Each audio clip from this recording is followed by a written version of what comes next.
Hi there. Here as we enter the holiday season, a lot of emotion and experiences come up for people. It can be a wonderful time of year. It's the end of the harvest season. It's the beginning of winter. For some people, this means snow and colorful leaves and bright, crisp mornings. For others, maybe in the tropics or in Florida, they may find other ways to celebrate the entry into the winter season. It also doesn't matter what kind of a holiday you're celebrating, what religious background you might come from. The holiday seasons can just be a wonderful time of year to be with family and friends, to celebrate the joyousness of life, to reconnect, and to discover intimacy and joy and peace in the holiday season. Often, though, we allow these things to turn into a burden. We pack on other kinds of things like activities and expectations, gift giving and buying and receiving. And before long, we get tangled up in the past expectations that we've had about holidays, the past disappointments. Our family hurts and wounds rise to the surface. And before we know it, the holidays just feel a little depressing and filled with anxiety for many. But I'd like to encourage you to make you the center of your holiday. Sometimes people say to me, David, that just sounds selfish. But there's really nothing more selfish than sacrificing yourself for others. For it's only out of the abundance of ourselves that we can give to others. And the holidays are a season of giving. So how is it that we can get more connected and yet enjoy the fruits of giving and being in the holiday season?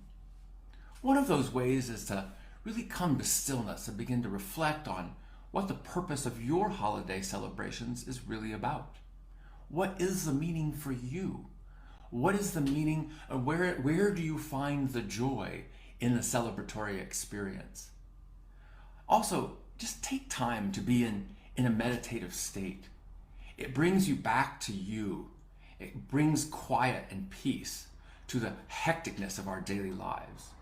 And whether it's meditation or yoga or going for a walk or simply sitting quietly with your own thoughts, taking 10 to 15 minutes each day is a way of getting yourself grounded for the holiday experience so you have clarity about the purpose behind those activities, behind your commitments, and behind all the obligations into which you enter.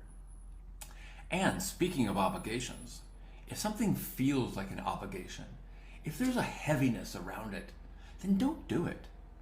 Why? What value is there in performing the task of an obligation if your heart and soul aren't really in it? And I would encourage you this year just to see what it's like to not do those things that feel heavy and obligatory, and just see what happens. See how the world around you changes as a result of your change of action. Then lean into those things that bring you feelings of happiness and joy and satisfaction. Maybe it's putting up a Christmas tree, or maybe it's attending a holiday party, or maybe it's reading from your religious texts. Whatever it is, lean into that experience and really enjoy the feeling and the satisfaction of being in that particular moment.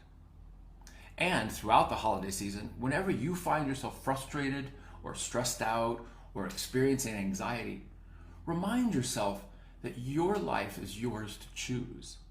The activities, the obligations, and the expectations that you're living into are all part of your choice.